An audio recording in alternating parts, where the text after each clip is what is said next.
દંપતી માટે એસી બન્યું યમરાજ। વિનાયક રેસિડેન્સીમાં રહેતા દંપતી માટે એસી બન્યું યમરાજ। સયાજીપુરા પાણીની ટાંકી પાસે આવેલ વિનાયક રેસિડેન્સીમાં 5મા માળે બની ઘટના। ગરમીથી રાહત મેળવવા એસી ચાલુ કરી સૂઈ ગયા હતા કિરણ રાણા। એસીમાં શોર્ટ સર્કિટ થતાં આગ લાગતા કિરણ રાણા બળીને ભડથું થયા।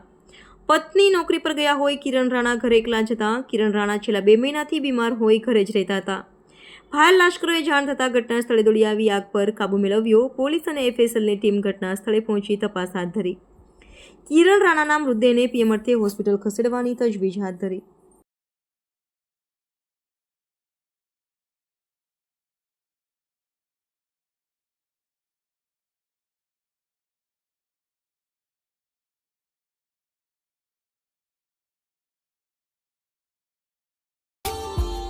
Subscribe now and press the bell icon. Never miss an update.